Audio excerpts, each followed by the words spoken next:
पिछली क्लास में हम लोगों ने संविधान की प्रस्तावना के बारे में पढ़ना शुरू किया था और उसमें हम लोगों ने ये देखा था कि जो प्रस्तावना में भाव प्रस्तुत किए गए हैं वो संविधान सभा के पहले अधिवेशन में 13 दिसंबर 1949 को उद्देश्य प्रस्ताव में अपनाए गए थे।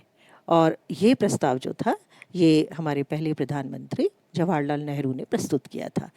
पिछली क्लास में हम लोगों ने जो प्रस्तावना है उसके कुछ शब्दों के बारे में, उसके कुछ भावों के बारे में विस्तार से पढ़ा था, जिसमें दो बातें मुख्य रूप से हम लोगों ने ली थी। एक था हम भारत के लोग, जिसको हमने विस्तार से लिया था, और दूसरा हमने देखा था कि जो प्रस्तावना है उसमें संपूर्ण प्रभुत्व संपन्न समाजवादी धर्मनिरपेक्ष लोकतांत्रिक गणराज्य का क्या अर्थ है। आज हम इसके आगे देखते हैं। आज हम देखेंगे अगली बात जो आती है, तीसरी बात जो महत्वपूर्ण इसमें है, वो है सामाजिक, आर्थिक और राजनीतिक न्याय। भारत का जो इतिहास है उसमें लंबे समय से हम गुलाम रहे थे और इस कारण बहुत सारे अंधविश्वास और बहुत सारी स्थितियां ऐसी थी जिससे न केवल आर्थिक रूप से, राजनीतिक रूप से, बल्कि सामाजिक रूप से भी भारतीयों का शोषण हो रहा था। इन सारी स्थितियों से देश एक विचित्र डिलेमा में फंस गया था और इस आधार पर उससे निकालने के लिए ये जरूरी था कि सभी को इस तरह की समानता दी जाए जिससे न्याय की स्थापना हो सके। प्रस्तावना में जब इन शब्दों का प्रयोग किया गया तो ये बताने का प्रयास किया गया कि भारतीय संविधान में किसी भी व्यक्ति के साथ किसी भी प्रकार का असमानता का व्यवहार नहीं किया जाएगा। हालांकि भारत में हम लोगों ने संविधान में प्रतिनिधि शासन को अपनाया, लेकिन इसके बावजूद भी प्रत्येक नागरिक की स्थिति को मजबूत बनाने के लिए प्रावधान हमारे संविधान में किए गए। इस आधार पर सामाजिक न्याय का अर्थ हम सबसे पहले देखेंगे। सामाजिक न्याय का अर्थ है कि प्रत्येक व्यक्ति को व्यक्ति होने के आधार पर महत्व दिया जाए, न कि उसकी जाति के आधार पर, उसके वर्ण के आधार पर, उसकी नस्ल के आधार पर, संपत्ति या किसी अन्य आधार पर। एक तरह से जो समाज में छुआछूत अस्पृश्यता फैली हुई थी उसको समाप्त करने के लिए इस व्यवस्था को किया गया था, ताकि प्रत्येक व्यक्ति समान रूप से संविधान में मौजूद प्रावधानों का उपभोग कर सके। दूसरी जो चीज इसमें ली गई वो है आर्थिक न्याय। आर्थिक न्याय की जो स्थिति है वो सामाजिक न्याय की पूरक है। इसका अर्थ है कि ऐसी व्यवस्था को खत्म किया जाए जिसमें कुछ थोड़े से लोगों के पास सारी संपत्ति या साधन इकट्ठे हो जाएं और अधिकतम लोग साधनहीन या संपत्तिहीन रहें और उनका शोषण हो। इस स्थिति को प्राप्त करने के लिए उत्पादन और वितरण के साधनों पर सभी का अधिकार करना जरूरी था और इसके साथ साथ सभी व्यक्तियों को उनकी क्षमता के आधार पर रोजगार मिलना चाहिए, ये सुनिश्चित होना जरूरी था और रोजगार के बदले में पर्याप्त वेतन भी उन्हें मिले। इसके लिए संविधान में लोक कल्याणकारी राज्य का प्रावधान किया गया और समाजवादी ढांचे को अपनाने की बात कही गई। जैसा कि हमने पिछली क्लास में देखा था कि हालांकि समाजवादी शब्द को 42वें संशोधन से 1976 में जोड़ा गया था, लेकिन उसका भाव या उसकी भावना पहले से संविधान में मौजूद थी। इस सामाजिक न्याय और आर्थिक न्याय दोनों ही आधारों को प्राप्त करने के लिए न केवल मौलिक अधिकारों में इस तरह के प्रावधान है, बल्कि नीति निर्देशक तत्वों में भी इस तरह की स्थितियों को दिया गया है। तीसरी जो बात इसमें हमने देखी वो है राजनीतिक न्याय। राजनीतिक न्याय का अर्थ है कि प्रत्येक व्यक्ति समान रूप से राजनीतिक क्षेत्र में अपनी भागीदारी सुनिश्चित कर सकता है। यानी प्रत्येक व्यक्ति को खड़े होने का अधिकार भी है, चुने जाने का अधिकार भी है, तो वहीं वोट डालने का अधिकार भी समान रूप से प्राप्त है। इसीलिए संविधान में ये प्रावधान किया गया कि वयस्क मताधिकार प्रत्येक व्यक्ति के लिए आवश्यक है। जो पहले हमारे यहाँ मूल संविधान में 21 वर्ष रखा गया था और अब वो 18 वर्ष है, यानी 18 वर्ष या उससे अधिक का प्रत्येक व्यक्ति बिना किसी भेदभाव के वोट डाल सकता है। इसी तरह से प्रत्येक व्यक्ति निश्चित योग्यताओं को पूरा करने के बाद में किसी भी पद के लिए खड़ा भी हो सकता है। किसी भी आधार पर, चाहे वो धर्म है, चाहे जाति है, वर्ण है या लिंग है, किसी भी आधार पर इसमें भेदभाव नहीं किया गया है। इससे राजनीतिक न्याय की प्राप्ति होगी। यानी किसी भी राजनीतिक पद को प्राप्त करना किसी जाति विशेष का, धर्म विशेष का या किसी बहुत अमीर व्यक्ति का अधिकार नहीं है, बल्कि कोई भी व्यक्ति इस अवसर का लाभ उठा सकता है। मोटे तौर पर अगर हम देखें तो ये तीनों प्रकार का के जो न्याय की अवधारणाएं हैं, सामाजिक, आर्थिक और राजनीतिक, ये समानता को प्रकट करती हैं। यानी समाज के प्रत्येक व्यक्ति को समान माना गया है। हालांकि भारत में बहुत सारे लोग ऐसे रहे हैं जो बहुत कमज़ोर थे, बहुत पिछड़े हुए वर्गों से आते हैं, तो उन लोगों को बराबरी के स्तर पर लाने के लिए कुछ विशेष सुविधाएं दिया जाना आवश्यक समझा गया, ताकि वे लोग भी अन्य लोगों के समान हो सके, उनका विकास उस स्तर तक हो सके। तो उस स्थिति को प्राप्त करने के लिए हमारे संविधान में कुछ वर्ग विशेष को सुविधाओं का प्रावधान किया गया है और इस व्यवस्था को न्याय की अवधारणा के अनुकूल ही माना गया है, उसके विपरीत नहीं माना गया है। ये भी एक विशेष बात है, क्योंकि सभी को समानता के स्तर पर लाना महत्वपूर्ण है।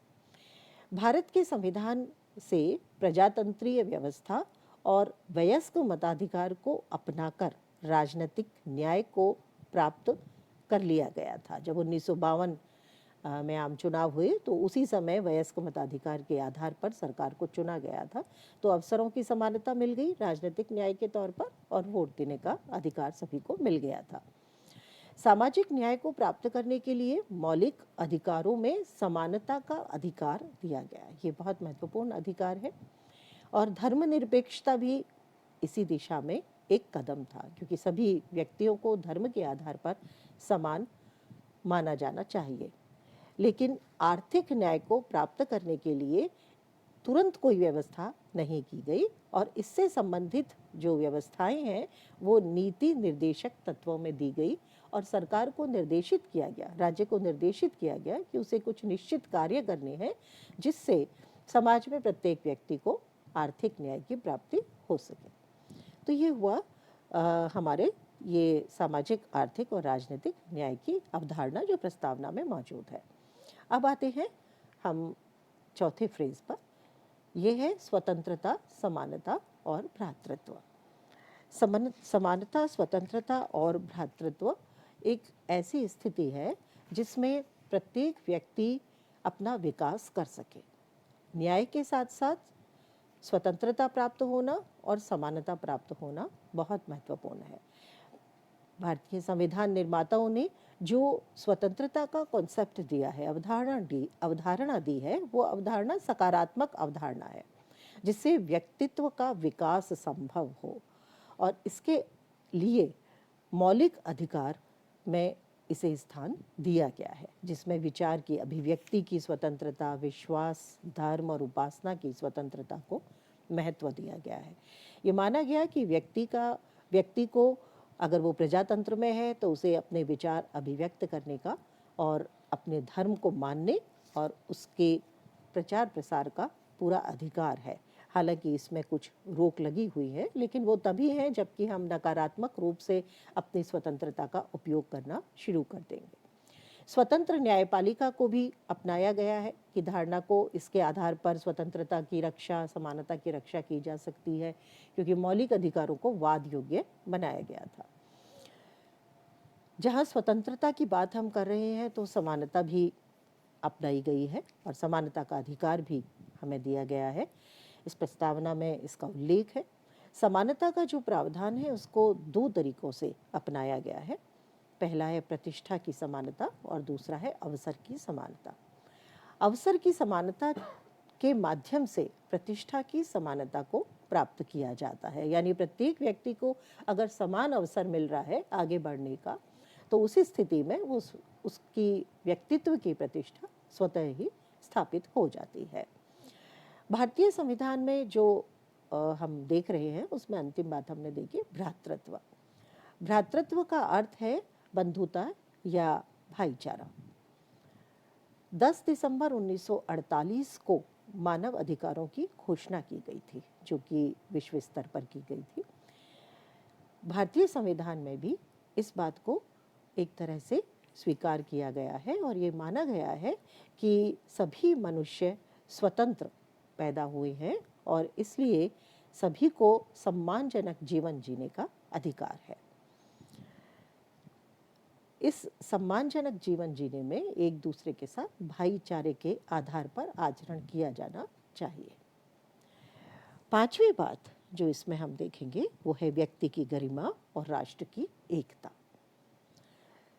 भारतीय संविधान को जब बनाया जा रहा था तो ये बात एक महत्वपूर्ण रूप से सामने आ रही थी कि भारत विविधताओं का देश है। भाषा, धर्म और जाति की विविधताओं के साथ साथ भौगोलिक विविधताएं भी मौजूद है। ऐसे में पूरे भारत को एक करके रखना एक बहुत बड़ी चुनौती थी। उस चुनौती को पूरा करने के लिए या उसका सामना करने के लिए भारतीय संविधान में इस तरह के प्रावधान को लिया गया ताकि ज़्यादा से ज़्यादा एकता को स्थापित किया जा सके। भाषावाद, संप्रदायवाद, क्षेत्रीयतावाद, प्रांतवाद, इन सब को खत्म करने के लिए कुछ खास चीज़ों को भारतीय संविधान में शामिल किया गया। एक तरह से ये माना जाता है कि भारतीय संविधान में दो बातों को इसमें शामिल किया गया। पहला था राष्ट्र की एकता और दूसरा है व्यक्ति की गरिमा।